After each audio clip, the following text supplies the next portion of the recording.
As a music artist, you are a business. It ain't about who the best, it's about who the most known. When should an artist start running ads? Immediately. 1,000 views, 10,000 views. If you running ads properly, you can hit these metrics pretty fast. How do I know who to target? To get popping, you gotta go where it's popping at. If you a music artist, you gotta be able to afford it. That seems like a hot take, Nard. A metric that you wanna pay attention to is wow. What is the most common mistake you see artists making on YouTube? I'll tell you this.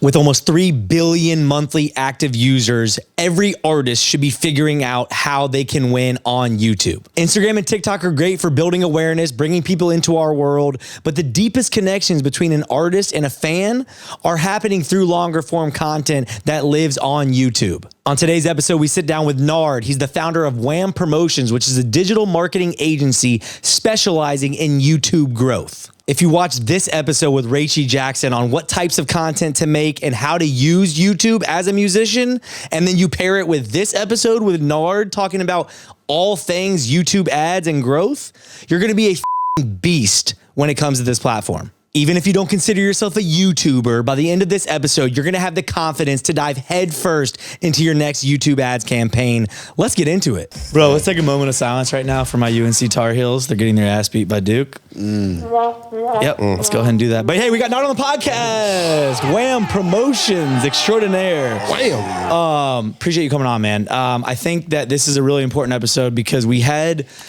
we had an insider from YouTube, Rampage Jackson. I don't know if you're familiar with Rampage, but she's artist relations or something at YouTube, and she really gave us a lot of great tips for our artist community to like understand how best to utilize YouTube as part of their overarching, strategy. But I think, having you on the podcast, your expertise lies in really the digital marketing side of YouTube and how can we grow channels through paid ad spend that translates into organic reach, et cetera, right? So I'm excited for this one. And if he sees like a flaw or something with YouTube, he can call that shit out because he's not legally obligated to represent the company. She was so politically correct. Like I watched that interview back a little bit and I was like, God, she was so nervous about her PR team calling, We had to get it cleared by Google. Oh, she works directly with you.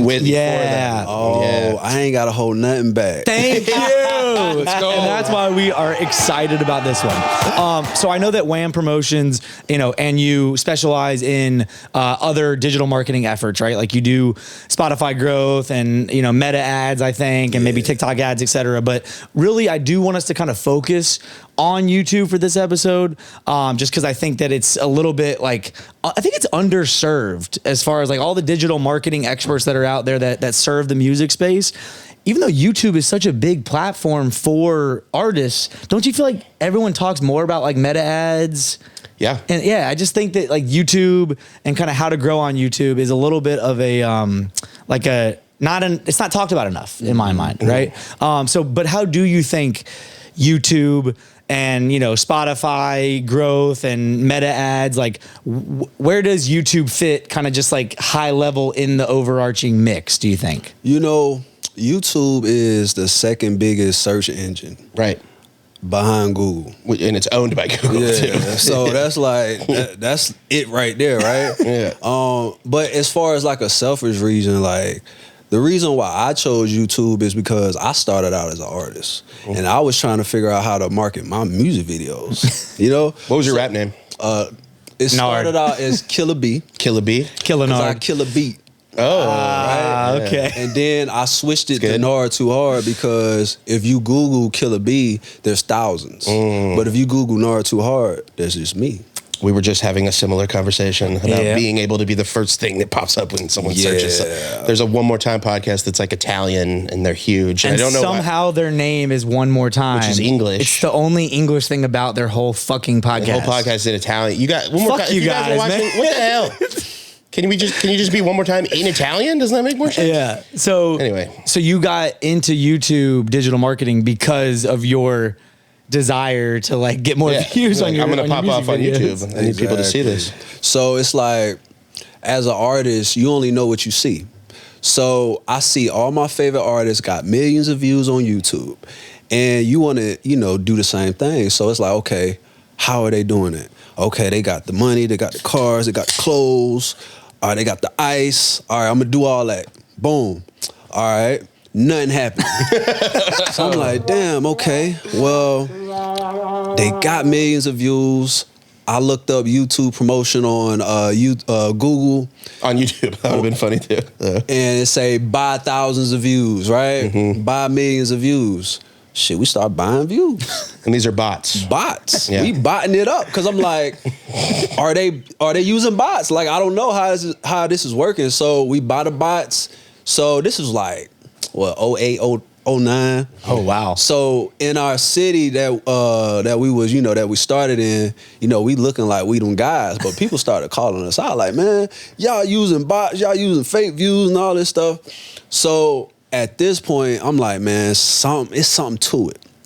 So I remember watching a video. I don't know if y'all familiar with, battle rap. Y'all watch battle rap? Yeah.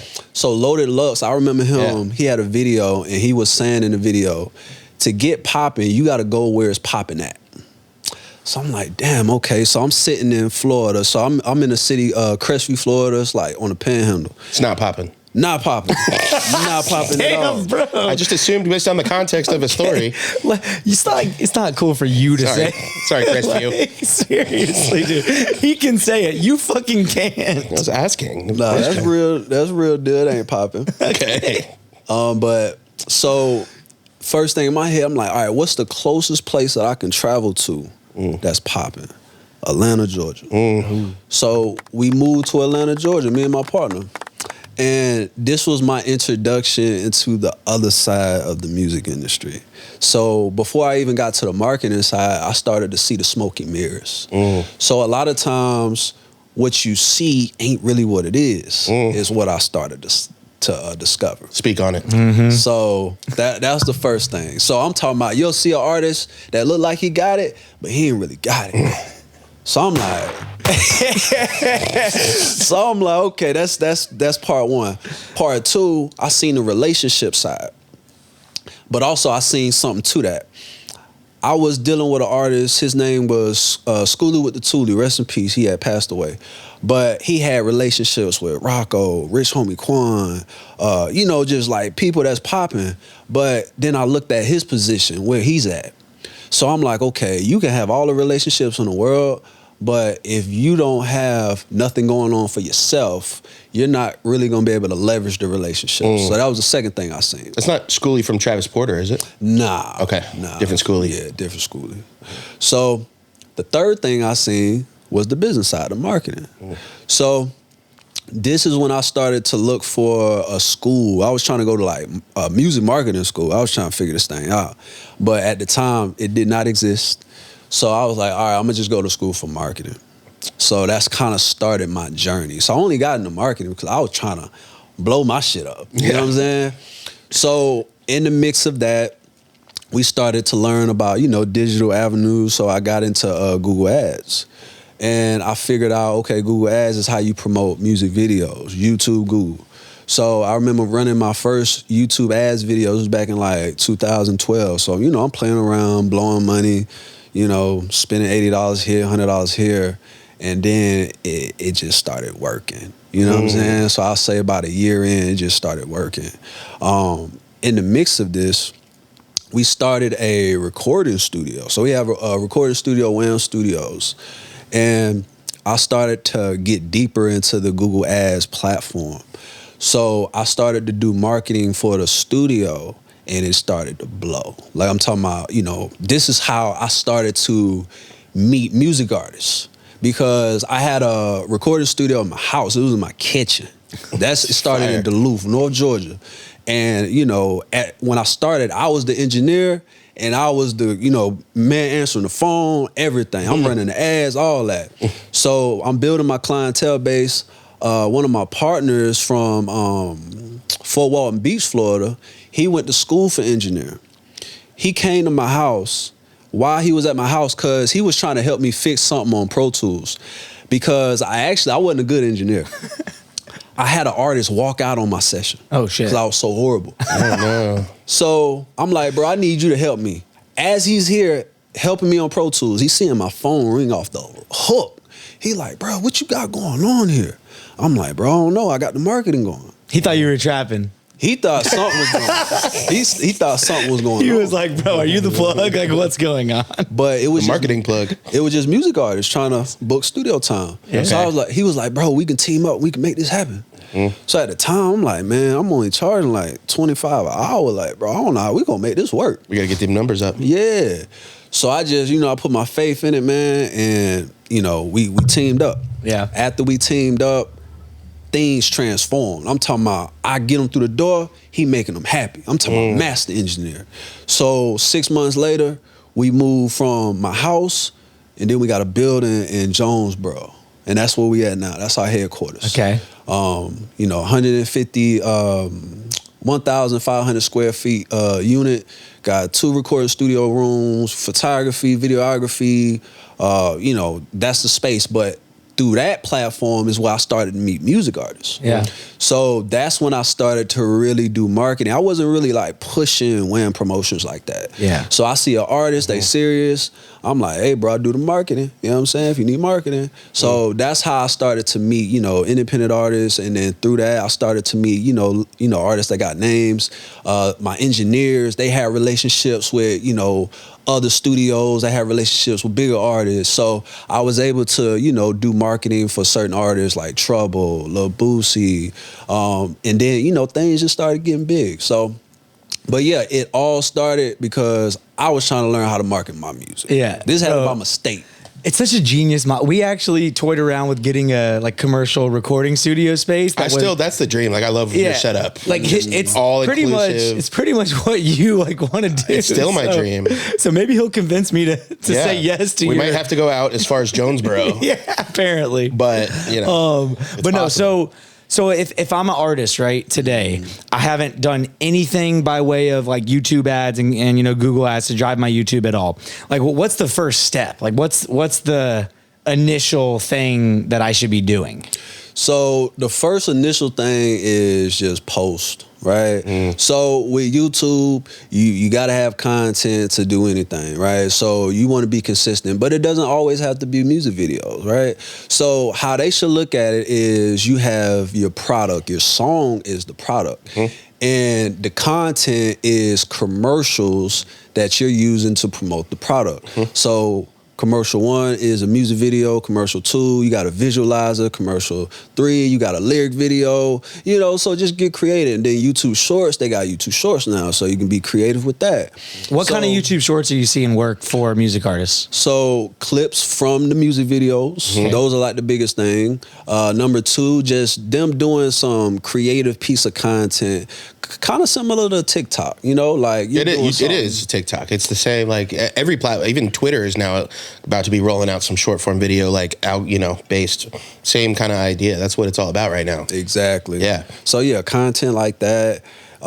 That's really what I'm saying. That's winning. Yeah. But just being creative, that's the biggest thing. Like, that's the biggest thing. That's the biggest thing. And self-awareness, like knowing who you are, what you're about, what do you like outside of music, those little intangibles. Like if I was managing an artist, which I will never do, but if I was, I would say, have your music videos, have your lyric videos, but like have a thing also that you're posting that is just unique to you and your personality and your message, and your vibe. I think that's really important, and it just boils down to self-awareness, I think, to figure out what that is, right? Yeah, exactly. So music videos aren't dead. Fuck. I cuss on you? Go ahead, Fuck bro. no, you cannot cuss on our show. Hell no. Oh, nah, it's not dead, man. It's just getting started for real. Like, Hot take. what I've been watching for a long time, and every year, like, it gets bigger. But if you look at videos that just like that's old, they got like videos on YouTube that's like 15 years ago, 17 years ago. You know what I'm saying? So YouTube been around for a long time, right? So you'll think like, okay, at some point, just like MySpace phased out, right? Just like what else? Vine phased out. Facebook ain't phased. They got smart. They started. All right, Facebook. Then Instagram came. If he wasn't smart, then you know what I'm saying, Facebook would probably be irrelevant. But he bought out Instagram. Yep. He bought out WhatsApp. He bought out He tried to buy. Did he try to buy TikTok? He might. There's still. rumors. There's rumors. Yeah. So, but yeah, YouTube ain't going nowhere because YouTube is owned by Google. Well, I ain't gonna say Google ain't going nowhere. That's a different conversation. Y'all know what's up with AI. ChatGPT is becoming the new Google. It's wild. But anyway, I ain't gonna speak that into existence. But yeah, YouTube ain't going nowhere. Yeah. Yeah. And so, but music videos on YouTube like still are king. Hell yeah. So it's like at a snap of a finger, especially what we do as far as the ads, like, okay, you upload a video, cool. Well, once you run an ad, you have access to billions of people. YouTube is really about to get bigger because of the streaming aspect of it, as far as like, it's TV now. Yeah. You know what I'm saying? Like, people are phasing out of regular TV. Like, people are like streaming. Like, me personally, I watch YouTube more than anything.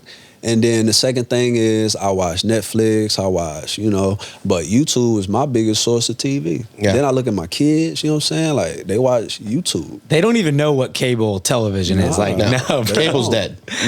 Bro, you ask them to like go to a TV guide or something and click through, No. they're not. They're looking at you crazy. So when should an artist start running ads? So I would say immediately. Immediately. So unless If you can afford it. if you can afford it, but if you a music artist, you got to be able to afford it. Well, they got to pay for a lot of shit, Nard. They do, but this is the thing about it. As a music artist, you are a business. Yes. So any business has to have some type of investment. All right, so you have, let's just say, all right, for example, you got a barbershop. Okay, you got a hair salon, you got a lawn care company, and then you have a music artist. The similarities that they all have is they all require a startup cost. You can be the best barber in town if you do not have a startup cost to get the building, get the equipment, then let people know that you cut hair. Let people know, okay, I'm here, come buy my services. Then you're just another barber that know how to cut hair. It ain't about who the best, it's about who the most known. So as a music artist, you got your songs, you got, you got your mind, you got your skill set. All right, now you got to pay for studio time so you can put it in the mix, you know what I'm saying? So you can create your product and then you can start promoting your product. So you have to. It is wild, man. I think like music artists are some of the only businesses that think that they can like avoid the paid ads thing. I think there's a natural thing that, music is such an art and it's so like right brain, I think, right? I forget which brain is which. It's one of those halves. But the business brain is it's the other side of the brain. And I think so many of y'all are having trouble like trying to access both or be a master at both sides, because you do have to treat it like a business at the end of the day, but you're also pouring your heart out into this music and it's so emotional and real to you.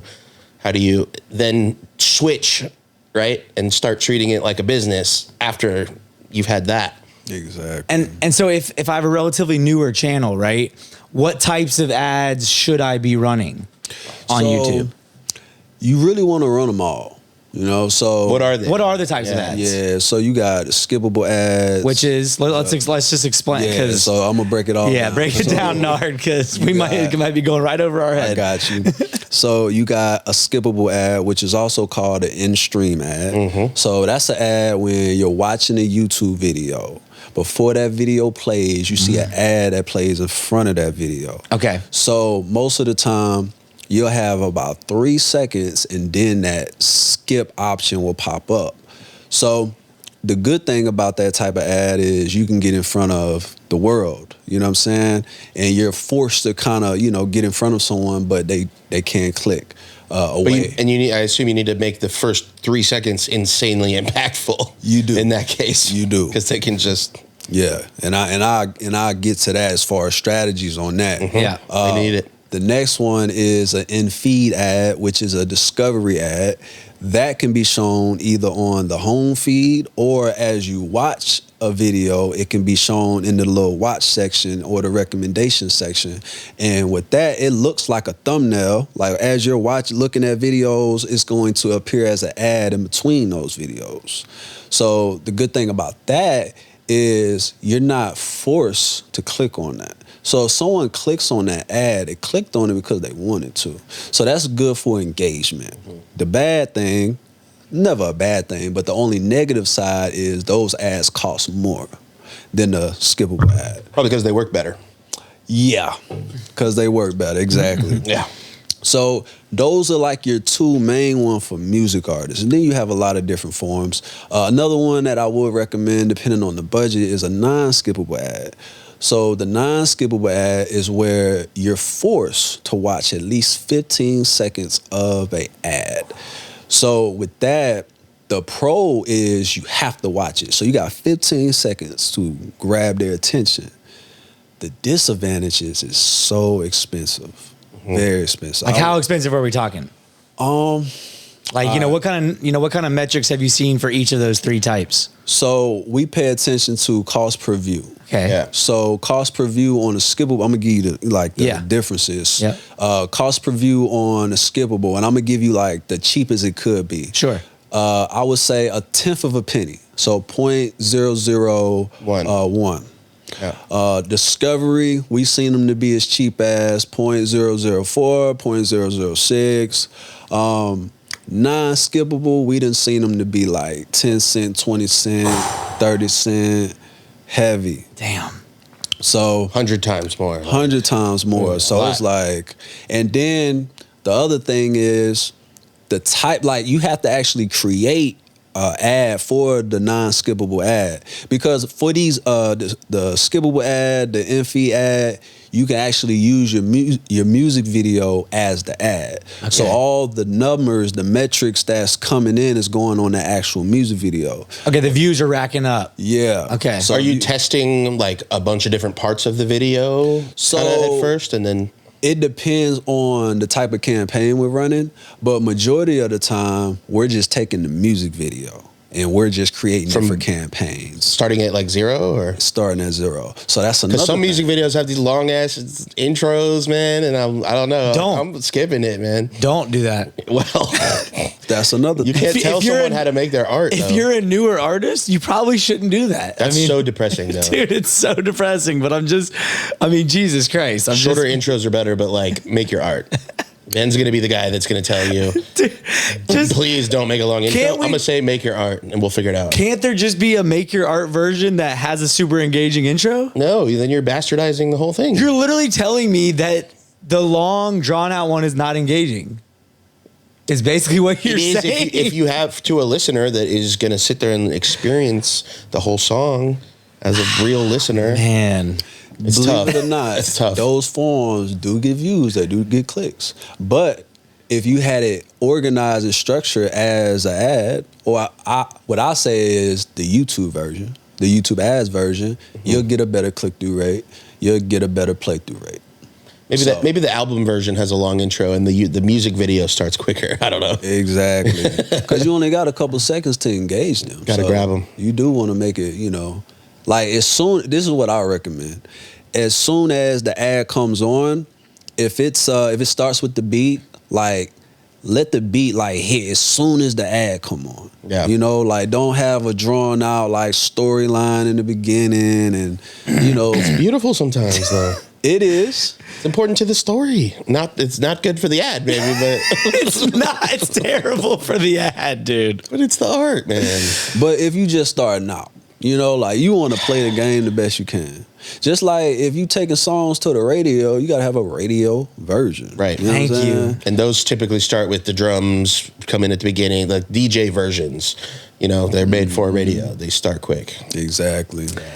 I hope you guys are enjoying the conversation. I want to take a quick moment to tell you about our pals at DistroKid. You can't get your music onto streaming platforms without a distributor, and DistroKid is an excellent choice to handle that for you. For the ridiculously low price of $23, you can upload unlimited music for an entire year. That is less than $2 a month. I tripped on $2 walking down the street earlier. They have countless features to help you out on your musical journey. One of my favorites is splits. Instead of my collaborators hitting me up all the time saying, "Where's my money. I can input everyone's percentage when I upload the music, and DistroKid will handle it. I've personally used DistroKid for many years and can genuinely recommend them as a great tool to get your music out into the world. And if you sign up at omtdistro.com, you'll get 30% off an already insanely low price. This is absolute peanuts for unlimited uploads yearly. We wish you the best with your creating. Let's get back to it. But so what should the goal be for like my first ad campaign? If I have a newer channel, I've got this fire music video that I want to run ads against, right?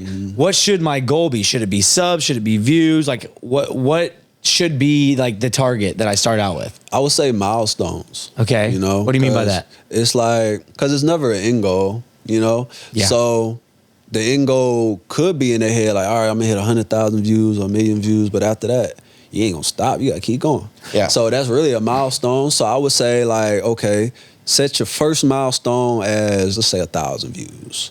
But views is kind of a good place to start, you think? I would say both. 1,000 views, 100 subs. Okay. You know, let that be a milestone. Next milestone, 10,000 views, 1,000 subs. You know, and if you running ads properly, you can hit these metrics pretty fast.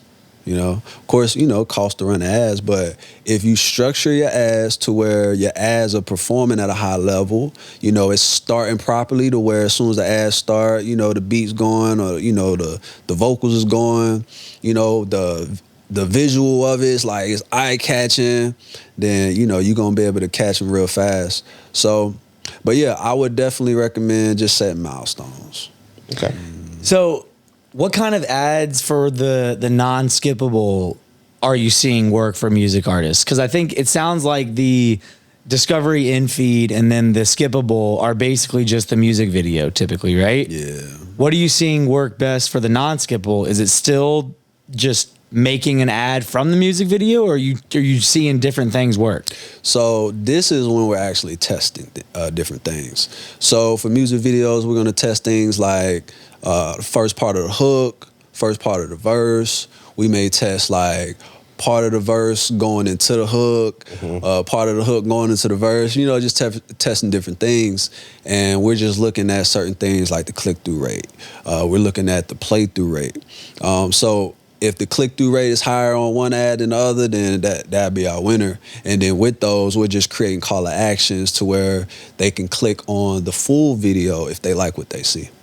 So you start small with a bunch of different starting points in the video, see what's working, and then throw the majority of the budget on that. With non-skippable. On the winner. Yes. Yeah. Got it. How does it work as far as like, are we spending equal amounts of money on all those different options? Or is it like a lump sum and then Google Ads is doing its thing to spend where it wants to spend? Like, how does that work?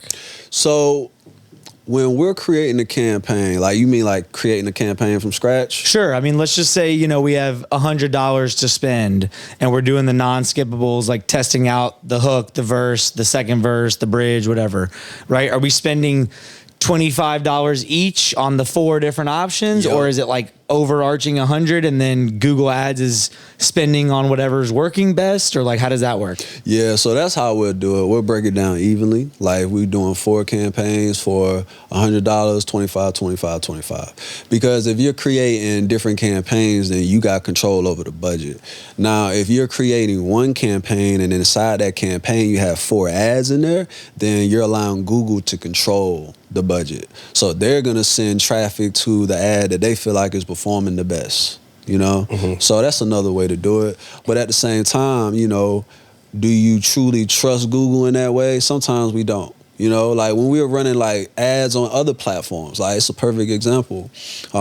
This is like outside of the music, but we did an ad for a club in Memphis. So we're doing Meta ads, we're doing Google ads, we're doing TikTok ads. So we're using the same creatives across all platforms. So on TikTok, they have one piece of content that is generating all the sales for the club. But on Meta, we're running the same content, but it's another piece of content that's generating all the sales, same creatives. So, and these are ads that's inside of one campaign. So it's not broken down in different campaigns. So sometimes I don't like to trust, you know, them making the decisions, you know, right out the gate. The more control you have, the better. That seems like a hot take, Nard.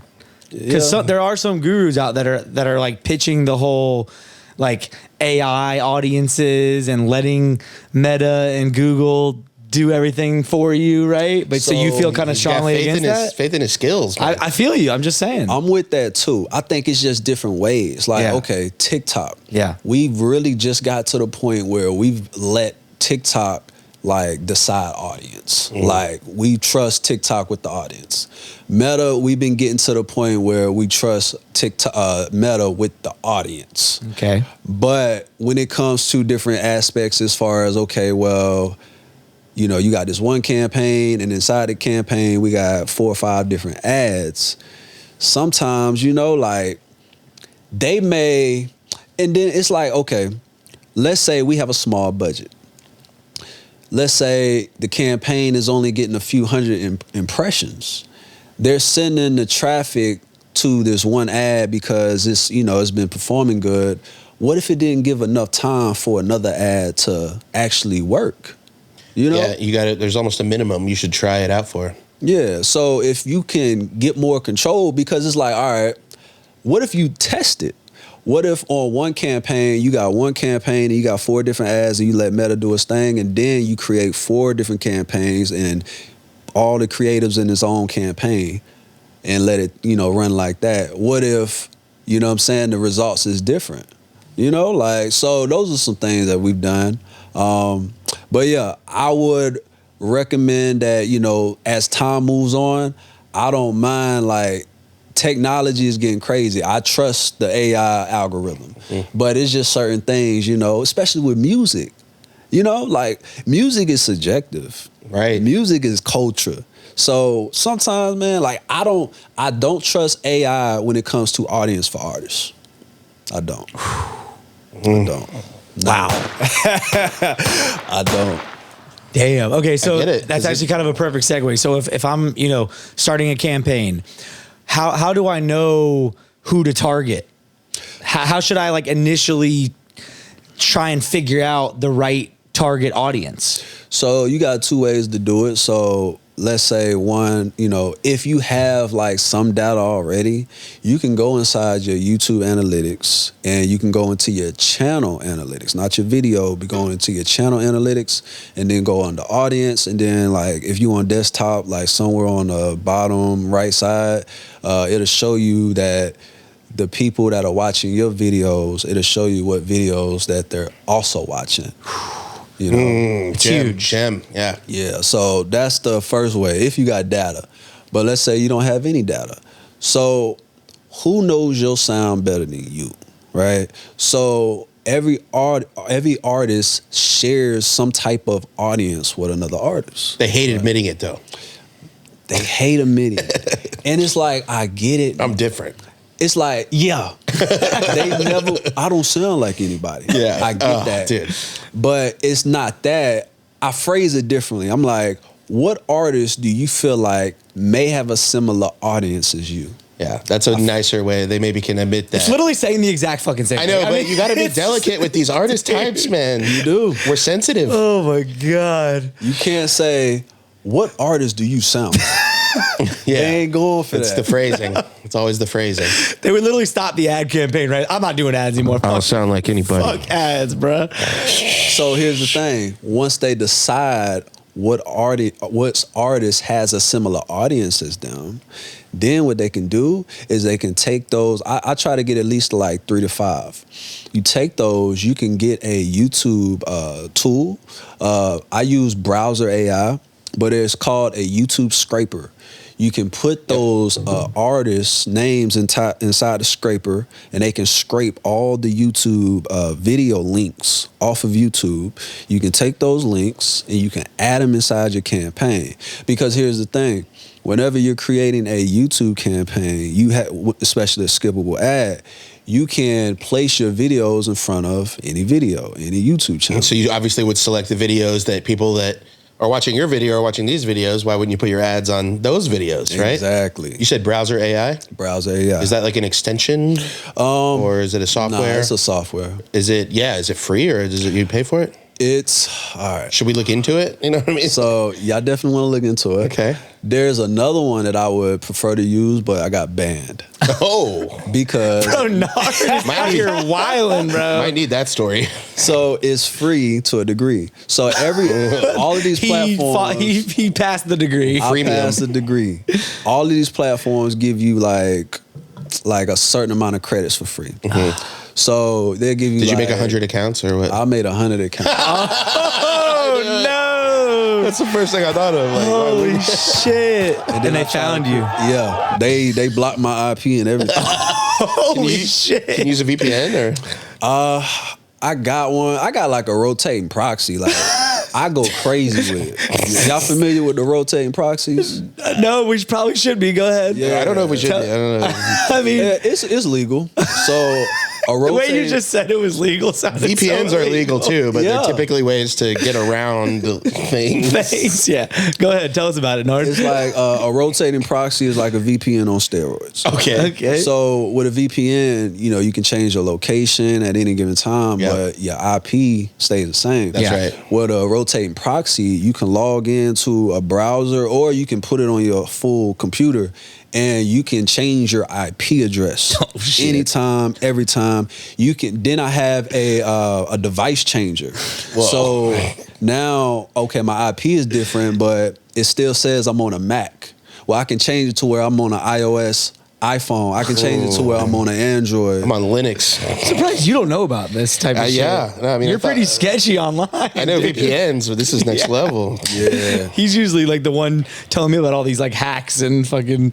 Yeah. So is this something you like to use for these scenarios? I guess. So it's certain things that I use that I can't say publicly. Okay. What is the free? Did you mention what the free one is called? Do It's you want to called- mention? Yeah. Okay. I think it's called YouTube Scraper, honestly. If Okay. you Google YouTube Scraper, it'll probably be the first one that pops up. Yeah. Okay. But it's so 'Cause it's that user-friendly. good. It's really good. That's why you made 100 accounts. Really good. He's like, I need this shit, bro. He's a hustler. He's scrappy. Dude, Yeah. that's but like, just sidebar, bro. That's what you need. In That you, bro. attitude is important. You need to be built for this shit, bro. That Yeah. you're gonna go create 100 accounts to get the free version of this super valuable tool. Like, how many of y'all are out there like going that, like, you know what I mean, that deep into it? The bro? problem is, I think some people are born like that. I don't know if it's so easy to teach. Yeah. Man. People are who they are a lot of times, and I mean, some of y'all might be doomed. Yeah, I mean, he moved to Atlanta to just like chase the dream. This guy obviously, moved so. to make this shit work. Are y'all okay. ready to move? Yeah.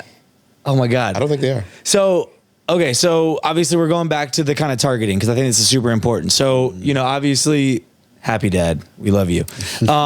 So 3 to 5 artists that you think that their audience would be fans of your music. All right, we're gonna scrape YouTube for their music videos or their videos so that our ads run in front of their audience, essentially. Correct. Okay, so what if they don't pick the right 3 to 5? Like, is that where just self-awareness has to be there, right? Is there a different way to, like, if I don't know, even like, I don't know. I'm just like trying to say if I'm not good at like thinking through this strategically, right? Or maybe I think like, oh, like Drake's audience would like mine. I mean, that's pretty fucking broad, obviously, right? So like any way that we can get a little more. Oh yeah. Yeah. Okay. So come on. the most Take us there, basic Nard. way is you can target by placements, which I just that's how you place your stuff in front of other videos. Yeah. The other way is by interest. Okay. So you can target by interest. So everyone knows what genre of music you're in. Yeah. You know what I'm saying? So if you're in rap, you're in hip hop, you're in R&B, you're in soul,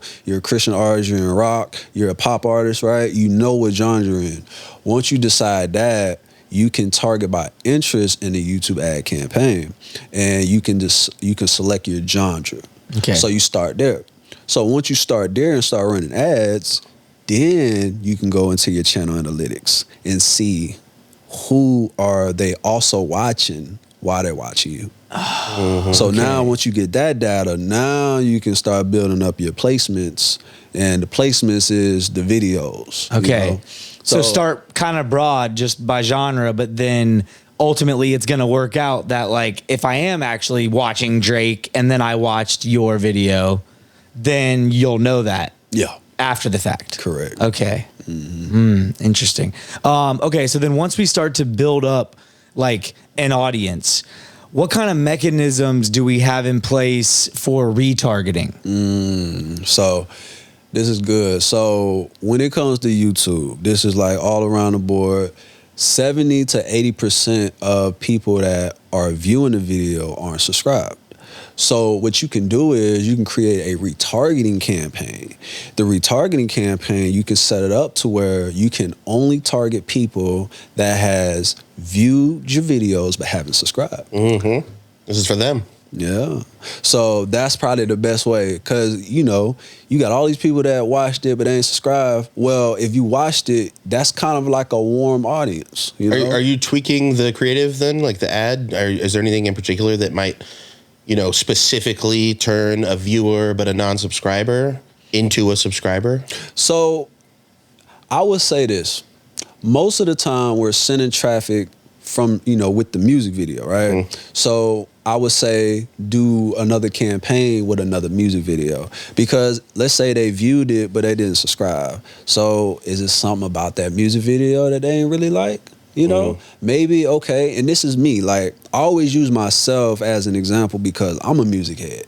So it's been plenty of times where I hear a song, watch a video, I'm like, okay, cool. And then I keep going. Yeah, it didn't really grab me. But the third or the fourth one, it got me. Yeah. I'm like, dang, I've been heard you. This song got me. So just keep staying in front of their face, whether it's the same piece of content, because also sometimes just because they like that, they didn't subscribe don't mean they didn't like it, you know, because they on YouTube, but their main platform may be Spotify. What if they watched the video, they clicked the link in the description, and then they went to their streaming platform, they got the song saved, and now they good. Is there any type of like call to action we can add to these ads? Like, can we just put like subscribe now, you know, at the bottom, or like, because sometimes people just forget that they can subscribe, and just a reminder. Yeah. You know? How do we maximize subscribers? Yeah. What's the best type of campaign to maximize? Is there like a subscriber campaign that we can do? So it's called a subscriber and engagement campaign. Okay. So it's and that's within Google. That's how it's called. Yeah. Okay. It's called that. Yeah. But it's only available if you have your channel connected to Google Ads. So that's another thing. So whenever you create your Google Ads campaign, create your Google Ads account, you got to connect your YouTube account to your Google Ads. If you don't, that campaign won't be available. Okay, so we should have said that. I mean, maybe that was like step one. Kind of like connect your account. It was like make a music video and then connect your channel. Yeah, that connect you your uploaded channel. the video to Google Ads. Okay, so can we edit that in? Put it at the beginning. No, it's funny. Okay. We'll leave it. Okay. Leave it. But yeah, once you got it connected, then you can create the subscriber growth campaign. Okay. So with the subscriber growth campaign, it's pretty easy. You just got to make sure your targeting is set up right. And then from there, you just got to make sure. Now, the only thing with this subscriber growth campaign is you can't target with skippable ads. Why not? It's just the way it's set up. Okay. They won't allow. They used to allow it, but they took it away. So the only way you can target with this type of campaign is through interest and through custom audience. So you can do retargeting. You can target people that did like certain types of action on your YouTube channel. You can upload a customer list and target them. But the only other way you can do it is by interest. You can target still by like geographic, demographic, but as far as like getting like dialed in, interest. Yeah, so let's talk about the geo targeting, right? Like, are you a big fan of city specific ads on Google? Yeah. Okay. So, we do it all from worldwide to down to the zip code. Wow. Yeah, you can get crazy. You can target neighborhoods. No. Yeah, it's crazy. Oh, Dude, it's actually scary. Yeah. No, I mean, I think this is where really tapping into, because I mean, let's say to your point, maybe I've got my Spotify or Apple Music data, right? I'm imagining like if I'm newer on YouTube or I haven't really put a big focus on YouTube, you might want to look at the like top 4 cities or something, and like I would say probably start there, right? Like if they're consistent across like my top listeners on Spotify and Apple Music both say Atlanta, New York, Chicago, DC, like we'd probably want to start there, right? I don't know. It seems like a no-brainer, but yeah, that makes sense. It's worth mentioning, no, for sure. That's exactly what we like to do. If we have an artist that has data, like it doesn't have to be on YouTube, it can be anywhere. Yeah. They got Spotify data, social media data. Anything, True. You know? So we'll take that data and we'll add it into their YouTube campaign. You know, so if they got, an audience in Chicago and Maine and Texas, we targeting those same locations. Bro, imagine being popping in Maine. You think Maine's big for us? I think it's big for someone, and I think it's worth mentioning that like everyone wants to. There's this narrative of like you got to pop off in your hometown first, and what if Maine loves such you? an old school? Yeah, I hate that, man. It's like the Suicide Boys. They were trying to win people over in New Orleans, and they all hated them. And Russia ended up being like the place that adopted them first, and now they're doing worldwide arena tours. It's like maybe Vietnam or like Nigeria or Puerto Rico is your place. Like, let's figure it out, you know? And this is this data and running ads and kind of spreading your seed around, for lack of better words, at first. That's a weird way to put it. No, but I think it is worth mentioning just as far as like you and I are even super guilty of this, bro. Go ahead. We're not up in our analytics, bro, like we should be. Yeah.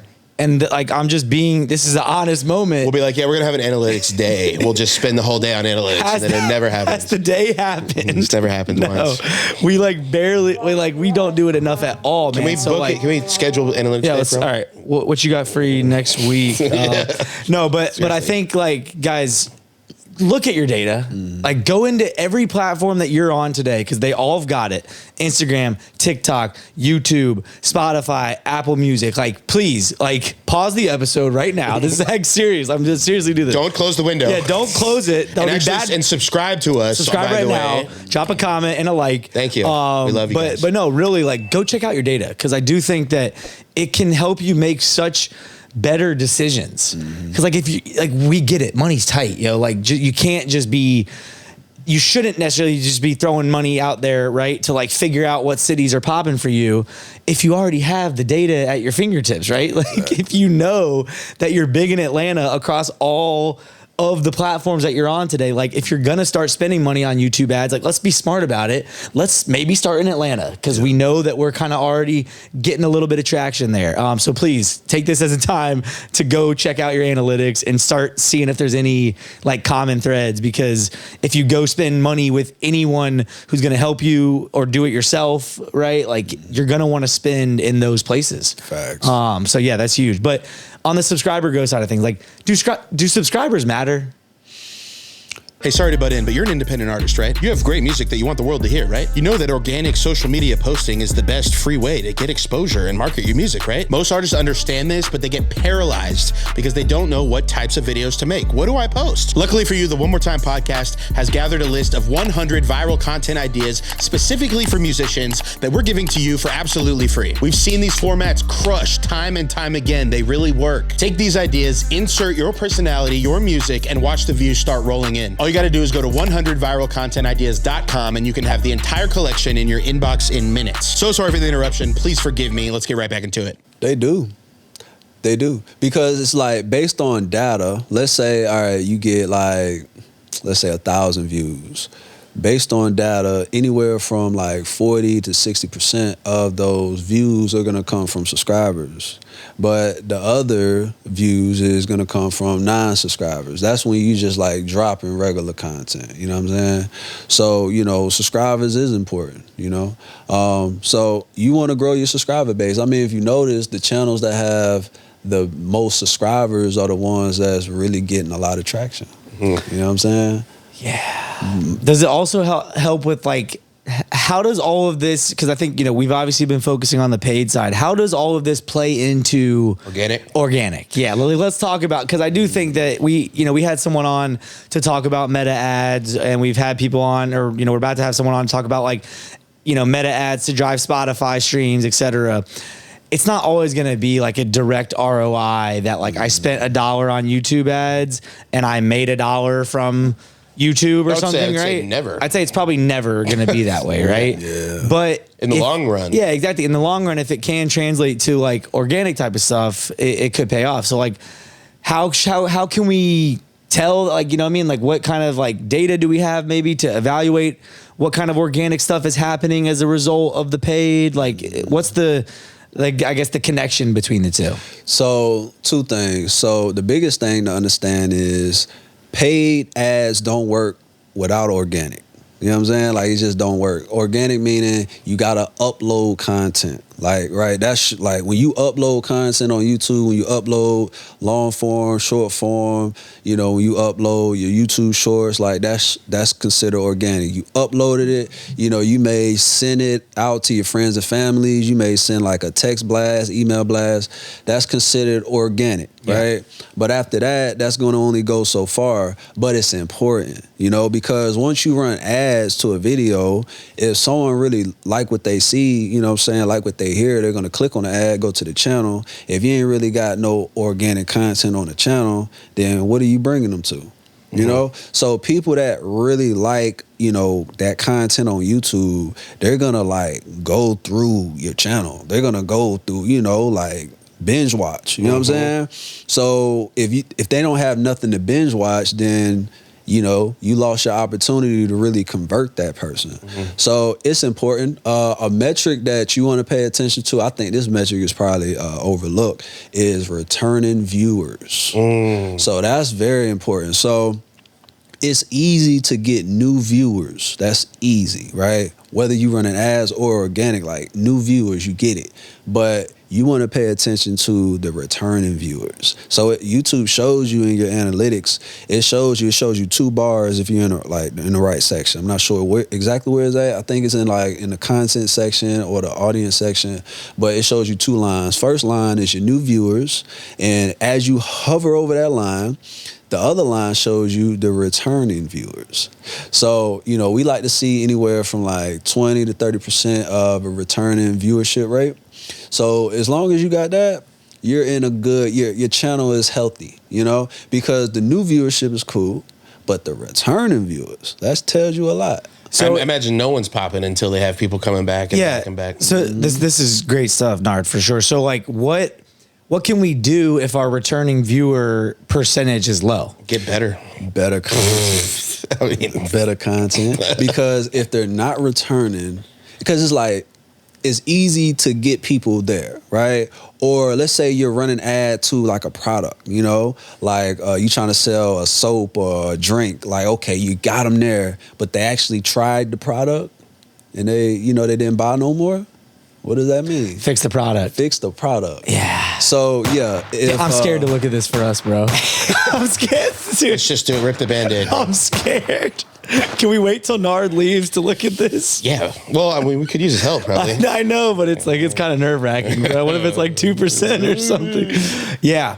We got to fix the product. So for music artists, it's like, all right, it's not only music videos. You know, you got other things that you can post up. I know we talked about the lyric videos and the visualizers, but okay, what about behind the scene content, behind the scenes of the music videos, you know, day in the life vlogs, you know, like these are things that engage people. Like if they like the music videos, then they're going to want to know more about you.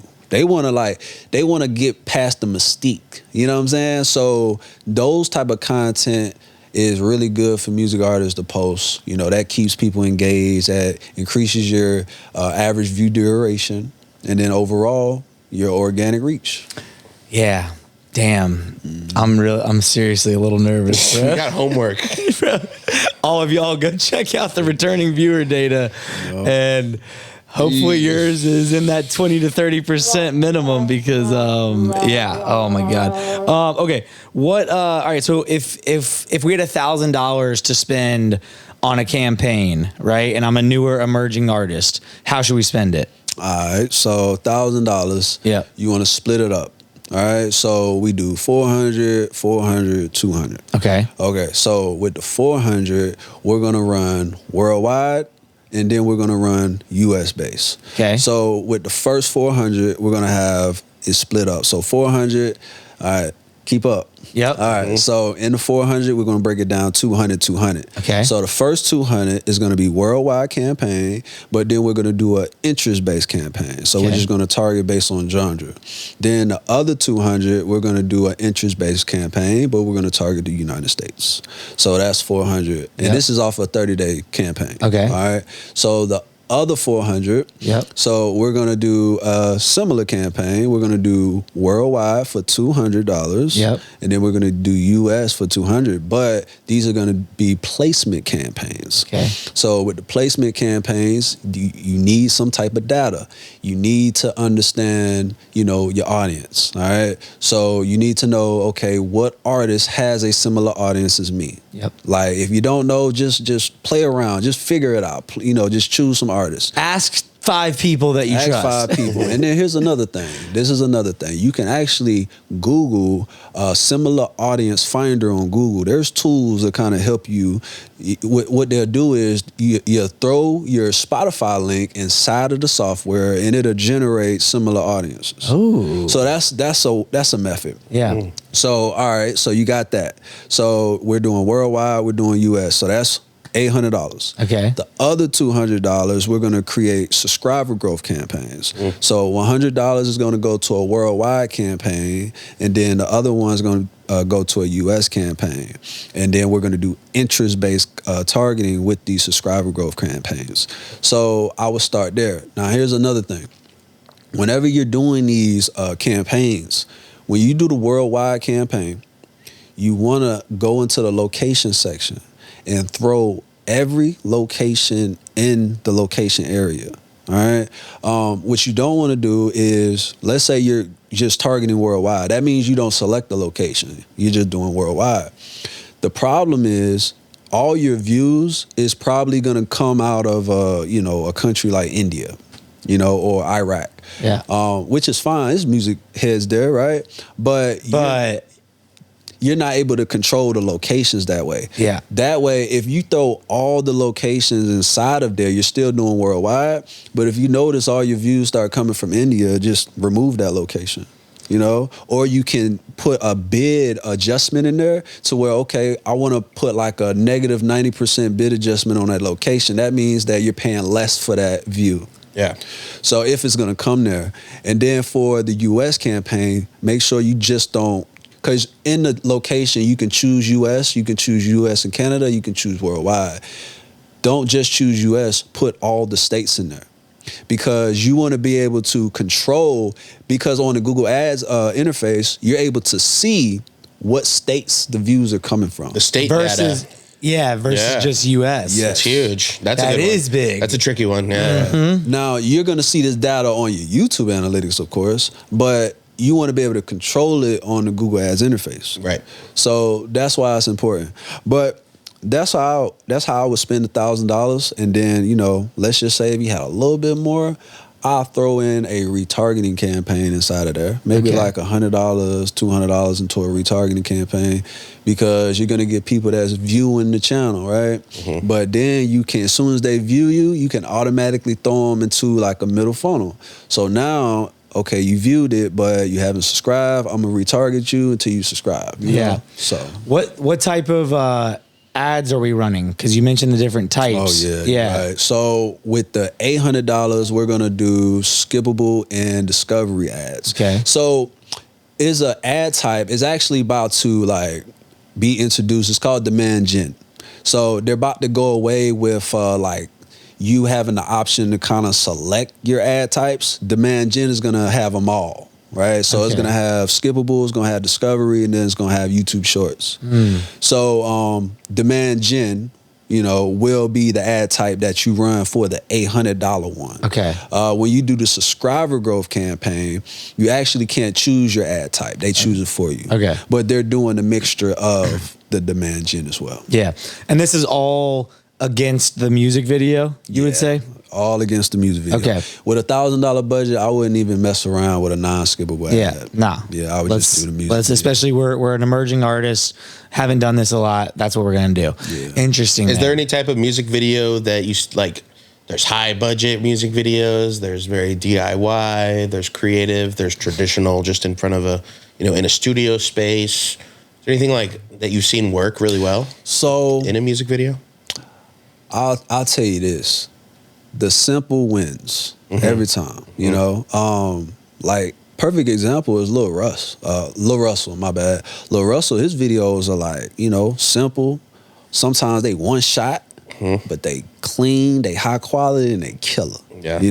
So videos that are just like, not saying simple is the way to go, but this is what I mean by simple. So simple as making sure that you're getting to the point right away. That's the most important thing. As far as the creativity inside the video, I mean, it's subjective. As long as the content is high quality, that's the biggest thing. The content has to be high quality.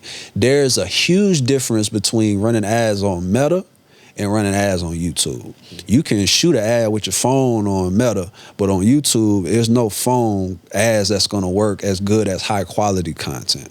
So just make sure it's high quality, get straight to the point, and then, whether it's creative, super creative, or whether it's just simple, one camera angle and you just doing your thing, just make sure it meets those criteria. Yeah.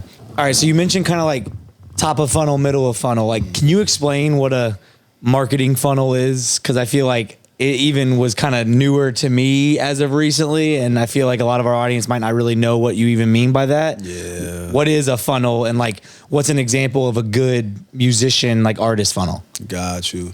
So when I break it down, I'm gonna break it down as far as just like in a format, not just like YouTube, but just in general. Yeah. Because a good thing is, well, not a good thing, but 10 years from now, the platforms that we market on now probably won't be the platforms we market on. Like, who knows, right? Yeah. So as long as you understand the fundamentals, but you got top of funnel, middle funnel, bottom funnel. Yep. So the top of funnel is like brand awareness, introduction, you introducing your brand to the people. So that can be paid ads, that can be organic. So with the paid ad side, you're running ads on your music video or you running ads on just some piece of content. But the biggest thing is you're not selling out the gate. You're just saying, hey, check me out. I'm here. It's what I do. Right. And that can be in the form of an ad or organic content, because organic content can reach people that aren't following you or subscribe to you as well. So now your middle of funnel, it can be a lot of different things. That can be your stories. That can be your YouTube shorts. That can be TikTok challenges. That can be just you posting content, right? So it can be really anything to get people to either binge watch your content or just stay tapped into your content. Spending time with you, essentially. Spending time with you. Perfect example. And then the bottom of the funnel is when you're getting them to do something, whether that is subscribe, follow, sign up for the email list, join my community. Stream my songs. It's the sale. The sale. Yeah. That's the sale. So this is the thing, man. Nowadays, I'm seeing a lot of artists that's like winning with the communities, So that's like, okay, Patreon, that's your Discord, Telegram. You can create communities inside of these platforms and, you can have people subscribe to these communities, create you like a subscription program. Now it gets deeper than just, stream my song, right? It gets deeper than your music just being the only product that you have. I think it's almost a requirement in 2025. If your only bottom of funnel is stream my song, you're gonna have a tough time making any money in this shit, man. I'm sorry. Like, you got to think about what else there is that makes sense with you and your brand and your music. That's a fact. Yeah, that's real. Like, you got to have a product, something else besides 0.3 of a penny. You know what I mean? So with YouTube ads, are you ever sending them off platform, or is it always stay on YouTube? Oh, hell yeah. We sending them everywhere. Okay. We sending them out of space. That was crazy. We're sending them to outer space. Hell yeah. Okay, give us a few examples of what you've seen work successfully. Where do you send them? Like exactly. An artist's website or? So that right? You had mentioned, you know, the method of using meta ads to send them to Spotify, right? Yeah. So we use YouTube to do that, right? So that's one method. So what we do is we'll create a YouTube ad. They'll see, like, let's say a music video. Yep. When they click the call to action, they won't just land on like on a Spotify link. We'll send them to like a, you know, like a link tree, right? We like to call them a customized landing page. So we like to use Toned In. Yep. So there's lots of them, Linktree, Smart Link. We like Toned In. It's like real artist friendly. We've used Toned In, yeah. Okay, They're perfect, good. perfect. So the thing that's cool about Toned In most of these platforms is you can install a tracking code on that platform. So, but with Toned In, you know, you can send them to Spotify, Apple Music, Tidal, whatever streaming platform you want to add in the mix. And once they see the one that they like, they click on it. Now they have the opportunity to stream your song. But the biggest thing is the tracking code, because now with the tracking code, you can track how many people actually click through from this landing page and they landed on one of these streaming platforms. So with that, we like to see metrics anywhere from like 40 to 50% as far as click-through rate. That's a really healthy campaign. Now, unfortunately, since you're sending them to a platform like Apple Music and Spotify, you can't put a tracking code on Apple Music or Spotify. So you can only track the click-through rate. Now, if you don't have anything else going on, like if you don't have playlist marketing, you don't have like any other promotions running on that song, then you can kind of measure the click-through rate versus the actual play. So we like to see, like, we see anywhere from like a 1% to 10% play-through rate from the Toned In platform to the actual stream. So, but yeah, we do Spotify, we do ticket sales, you know, events, merch, anything, man. Yeah. And that's, you know, from the artist side. Of course, businesses, we do it all. But from the artist side, as always, you know, whether we're sending them to the streaming platforms, we actually been playing with sending them to their own website. We got a couple artists that have their website set up pretty good. Platforms like, what's the platform? Even. Y'all heard of Even? Yeah. We interviewed the owner. Oh, man. That platform is it. You know? They get it. Yeah. So sending them to a platform like that to where they have control and they own the actual data. So if someone signs up on Even, you'll get the phone number, email, you know, you'll really get some information about your audience versus just sending them to a Spotify and Apple Music link. So yeah, no, I think what I love most about like a Toned In is the ability, like you said, to kind of place like a tracking code in there. Because can't you use that to also retarget? Yeah, that's the biggest thing. It's got to be one of the biggest benefits of that. Yeah, so you can actually add that strategy in your funnel. Yeah. So you got people that clicked on the Toned In link, but they didn't click through. So you want to be able to retarget those people that hasn't click through all the way to stream the song. So yeah, that's the biggest thing, you know, the ability to track, but also the ability to retarget. Yeah, or the people who clicked through, maybe we do hit them with the merch ad. That too. Because, I mean, damn, they clicked through to the song from YouTube. They were pretty fucking hype about whatever I got going on. Oh, this sweater is pretty cool too. This sweater. I like sweaters. Anyways, Nard, we've entered the final segment of the podcast. Oh, man. It's good. So I feel much. like I'm like ready to go. Start my YouTube ads? Yeah. I'm ready to fucking hire Nard. Honestly, that might be the better way to go. I'm not even, we'll talk after this. Yeah. I'm actually serious about that. It always goes with like the do it yourself, do it for me, Pay or do someone it to with do me. it. Yeah. You know, it's like, what the fucking, what's the best, We'll man? figure it out. Anyway, this is the rapid fire rampage. Nard, it's going to be 3 sections. I'll explain them as we go. We're just going to start with some short answer questions. Nice and simple. Starting with, give us your best, just like short elevator pitch on why artists absolutely need to be taking advantage of YouTube. Convince me. I don't want to do YouTube. Talk to me. So, no marketing, no business, right? Dan Henry said it best. The one that is willing to spend the most on marketing wins. And this is the Michael Jordan of marketing, right? So marketing is king. If you don't want to market yourself, then get out the music business. And YouTube specifically, like, so you with have to- YouTube, you got to push yourself on YouTube because music is just not audio, it's visual. Yeah. So what's the biggest visual platform as far as like being able to convert a fan to long form? How many videos can you go back and watch 15 years later? YouTube versus Facebook and Instagram. Can you scroll down Instagram 15 years later and find a video on a, you know what I'm saying? Yeah. Like The search is what makes YouTube so powerful. Is the search. The second biggest search engine in the world. Yeah, and you can literally sort by oldest. So if I actually wanted to watch my favorite artist's first upload, you'd find I it. can easily do it versus you're not scrolling. Like I can't. Search is powerful. I can't go back to your first Instagram post, favorite artist. Moving on, my new favorite question currently. Trump has just appointed you to a brand new position of music industry czar.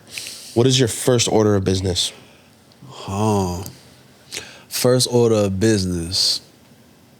I am going to take a handful of artists and put them in position. Because if I got the backing of the president, The United States government is behind you. yeah, like You're going to play favorites and choose a few artists to I'm win. gonna bless them. Everyone else is like, what the corrupt fuck? the government is, bro. Even in this hypothetical situation, it's literally nepotism going on right Yeah, now. I'm gonna have some industry Put my plans homies for on. real. Yeah, this will be like the biggest example of industry plans, bro. I love it. It's a government-funded industry plant. Gotta respect the honesty at least. Do you have your phone on you currently? Nope.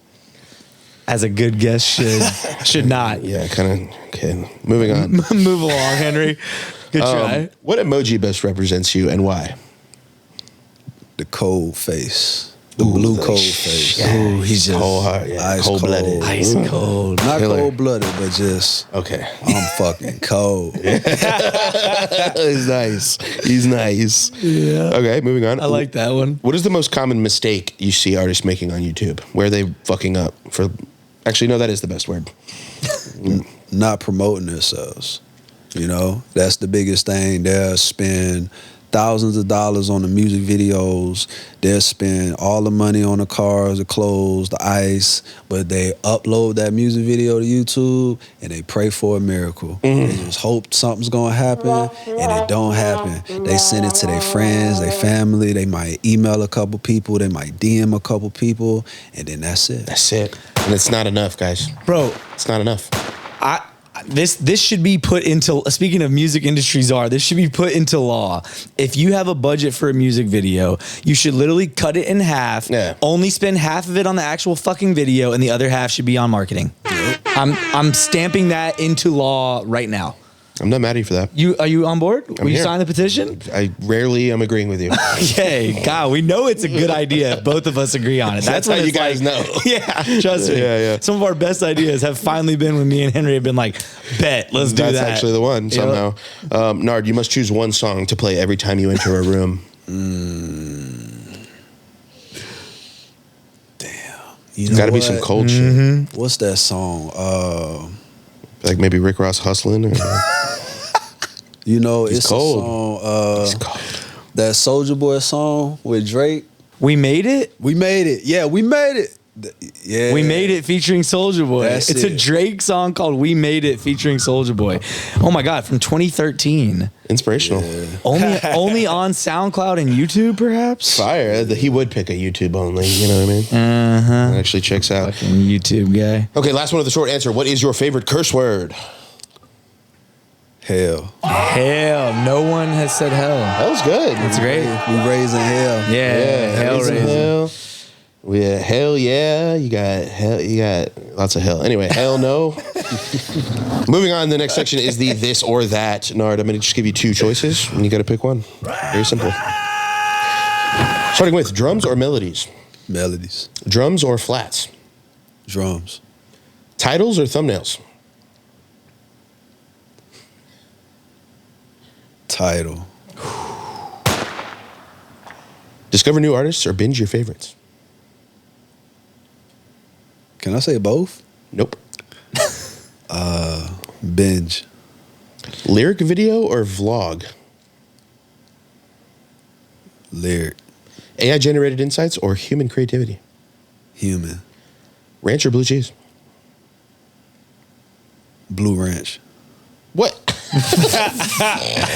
Somehow I just agreed with him. Skirted the system. Yeah. Did you just make? Should we make that? Blue Ranch. It's kind of like Cool Ranch. Reminds me of like Yeah, the Cool Ranch Doritos? Doritos No, I because feel it's a you. blue bag. Interesting.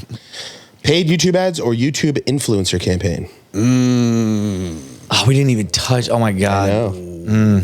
Paying YouTubers to talk about. your Hopefully shit. he'll maybe expand upon this answer, whatever you choose. shortly. That's fine. Yeah. Yeah.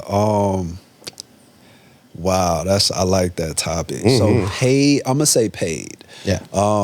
But What does an influencer marketing strategy like high level look like on YouTube? so here's the thing, man. So it's definitely different than social media. What we seen that are good campaigns on YouTube are the reaction videos. Yep, Yeah. I knew it. I was like, Reactions, these motherfucking man. reaction channels, bro. Yeah. People love it. I know. Why do they love watching someone else watch a It's video? like, they like watching other people play video games. It's on Twitch. It's the same thing. It is a weird, It's what we're on now. psychological phenomenon. This is what we're on now. Okay, so that's where a lot of the money goes. If someone is asking you to incorporate that into the campaign, it's If someone was like, pretty let's much get some influencers involved, It's you would reactions. say, let's get For reactions. YouTube, yes. Last one of the this or that. Go back to being a full-time rapper or leave the music industry forever. Damn. Not too hard coming back or what? Full time. Yeah. Not too hard. oh wow. It's a cool name. Oh, Dude, yeah. I like it. I would check out Not Too Hard's new album. I'd watch his music video if it was served up to me in an ad, That's in a beautifully scripted ad. you were saying what I said, but Powerful, contextually. hard-hitting music video in the first 3 seconds. Fire. I might just let it ride. The final part is the word association. I'm just going to say one word, and you give me the first word that you think of right back off the top of your head. It's going to be great. You sound worried. Don't worry about it. Starting with music. Charts. Hot. Cold. Ad. Organic. Snow. Flake. Cash. Flow. Viral. Started with an F. I don't know what else. Extinct. Ooh. You developed a stutter like I have. Wasn't a stutter. I You're just like started with the run. viral. I said viral. Viral. Trumpet. Violin. Underwear. Tidy whitey.